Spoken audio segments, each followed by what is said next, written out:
The Magic School Bus. Out of this world. Having a teacher like Miss Frizzle can be out of this world. Take yesterday, for example. When we were rehearsing for our solar system play, suddenly a loud crash came from the hallway. We raced to the door to find Miss Frizzle and Dorothy Ann on the floor. What happened? Rushing to class, Dorothy Ann had run smack into the frizz. Books, films, and papers were everywhere. Well, as I always say, there's nothing like starting the day with a bang, exclaimed Miss Frizzle as she and Dorothy Ann dusted themselves off. Where have you been, Dorothy Ann? Asked Wanda. We had to start our solar system play without you. Yeah, you're supposed to be Pluto, Carlo said. Arf, arf, he joked. I love this science fiction film. Miss Frizzle, are you all right? There's no time for a play, cried Dorothy Ann. We have to evacuate the school this instant. I've been tracking an asteroid I saw through my telescope. What's an asteroid? Tim asked. It's a big space rock, Dorothy Ann answered. And according to my calculations, sometime in the next 24 hours it's going to crash into our school and destroy it. How are we going to find out if DA is right? Asked Phoebe worriedly. We all had the same thought. That's when Miss Frizzle got a sparkle in her eyes. As my old astronomy teacher used to say, starlight, star bright. There's always a way to find out if you're right. To the bus class. Oh no, a field trip to outer space? Welcome, crew of the Magic Space Bus, announced Miss Frizzle as our old school bus changed into a space bus. Our mission today is to find Dorothy Ann's mysterious space object, follow its path, and if necessary, keep it from crashing into Walker Elementary. And off we went. We had just taken off when suddenly something zoomed by. We raced to the window, but it had already burnt out. Maybe that was Dorothy Ann's asteroid, said Keisha hopefully. No, it was a shooting star, Phoebe said. That's right, but shooting stars are meteors. Space rocks, explained Miss Frizzle. Most meteors burn up when they enter Earth's atmosphere. Hey guys, look what's coming. And, added Dorothy Ann, according to my observations, my asteroid is much bigger and is coming from the direction of Saturn. Miss Frizzle shouted some commands at Liz, our pilot. Before we knew it, we were zooming off towards Saturn. Forget the man in the moon. We're going to be the kids in the moon. I'm gonna be sick. Suddenly, we noticed we were off course. We all fell to the right. What's happening? We yelled. We're about to cross paths with the moon, exclaimed Dorothy Ann. We all rushed to the window. Sure enough, the space bus was heading right towards the moon. We were going to crash. But we were heading towards Saturn, not the moon, pointed out Keisha. What changed our path? Just when we thought we were moon dust, Dorothy Ann looked up from her map. I figured it out, she announced. Because the moon is so much bigger than we are, we're being pulled in by its gravity. Can't we just change our path? Asked Phoebe. Right on track, Phoebe, responded the Frizz. I suggest an orbital insertion burn. In other words, step on it, Carlos said. Liz pressed some buttons. In no time at all, the space bus was traveling on a path around the moon instead of into it. Finally, Liz pulled the space bus out of its path around the moon. Then Wanda saw something fly by her window. "I think I see your asteroid," she exclaimed.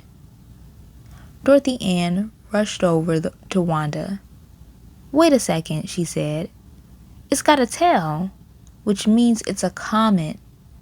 I don't think what I saw through my telescope was a comet." Comet, meteorites, asteroids, where do they come from? They're just bits of space junk that were left over after the planets formed. "That comet looks more like a scoop of Rocky Road ice cream than a rock." Dorothy Ann wrinkled her nose. "Gee, maybe this comet is what I saw." She sighed as she looked out the window. "Now I'm not sure." "I say we blast into the smithereens," exclaimed Carlos. Phoebe remembered that a comet is made of ice and rock. "We don't have to blast it," she explained to Carlos. "We can melt it." Dorothy Ann wanted us to wait to melt the comet, but we were losing time. Soon it would be out of range. "Extend the mega reflector, Liz," ordered Wanda, "and begin meltdown." The sun reflected off a giant mirror, and suddenly the comet began to melt. "We got it!" we cheered. "All the rock and dust are coming off and evaporating," noted Keisha. "And the dust is making the tail bigger and brighter," continued Tim. "How does it feel to have saved Walker Elementary from destruction?" No comment. We were so excited about melting the comet, we could barely hear Dorothy Ann. "We destroyed the wrong space object," she said to no one. That got our attention. "When we were going around the moon," continued Dorothy Ann, "I got myself all turned around. To get to the asteroid, we're going to have to go the other way." Liz quickly turned the space bus around. Before we even settled into our seats, Dorothy Ann spotted a huge space rock outside our window. "There it is," she announced. "Whoa, that's one big space rock," cried Tim. Finally, face to face with the asteroid, we had grown a little nervous. How were we ever going to get rid of it, we wondered. Is it just me, or is the asteroid not melting? If we could melt a comet, how hard could it be to melt an asteroid? Reasoned Arnold. We tried and tried to melt the asteroid, but it just wouldn't melt. "It looks like it's made of metal," noticed Tim. "Metal and rock, to be exact," responded Miss Frizzle.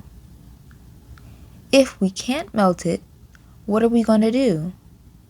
asked Wanda worriedly. Miss Frizzle encouraged us not to give up. "The path to success leads in many different directions." "That's it!" exclaimed Dorothy Ann. "We don't need to destroy the asteroid. We just need to change its path so it doesn't hit our school." Then Carlos came up with a great idea. He had noticed earlier that the space bus had a 2-seater space pod that could detach from the space bus, and now was the perfect time to use it. He told us that attached to the space pod was a rammer slammer magnet. With the magnet, the space pod could be attached to the metallic asteroid. Once attached, the space pod's rockets could pull the asteroid off course. With the Frizz as co-captain, Carlos pulled on his space helmet. "Ready to launch?"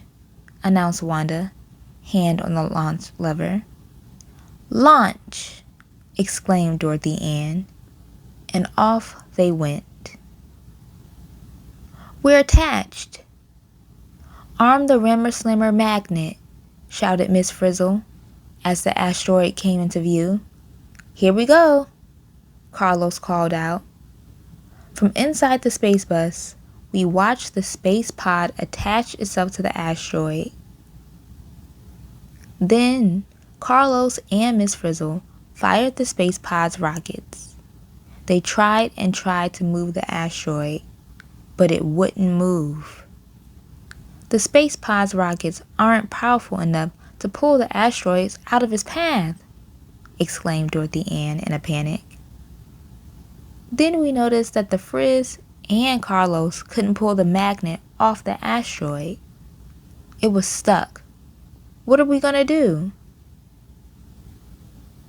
Just when we thought we were doomed, Phoebe jumped up from her seat.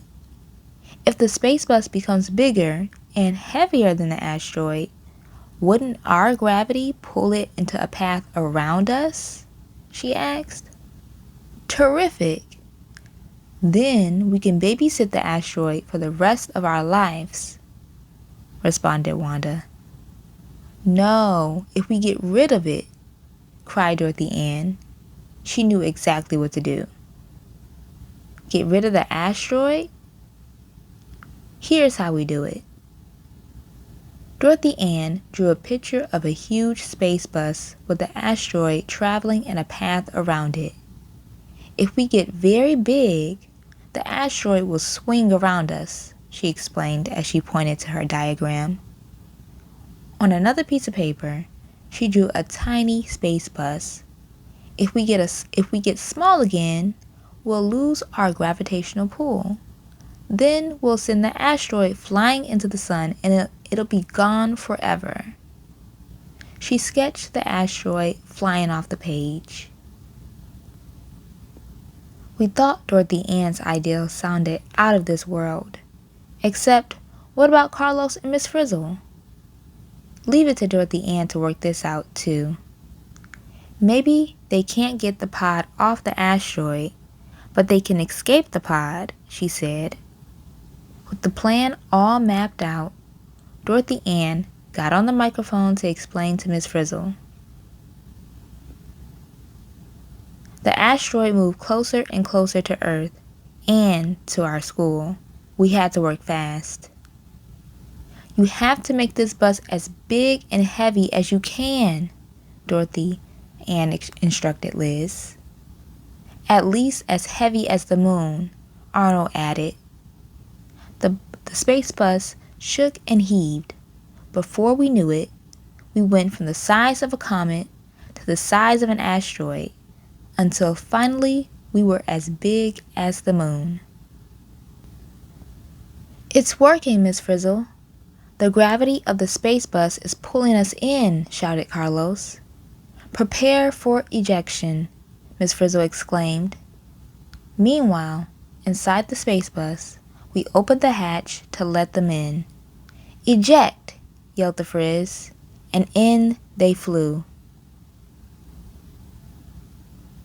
Now, all we have to do was get smaller at just the right time and send that asteroid on a path into the sun. Dorothy Ann explained everything to Liz.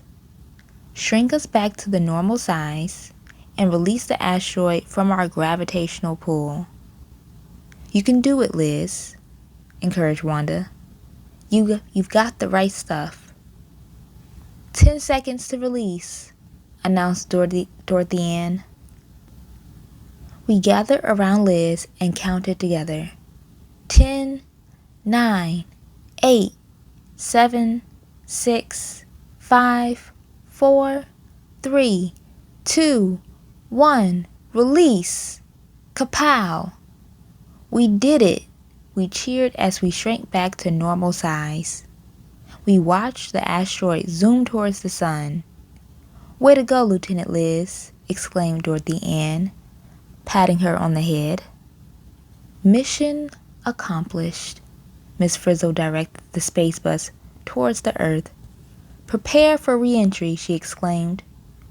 "We're going home." "Beam us down, Lizzie." The end of the Magic School Bus, out of this world.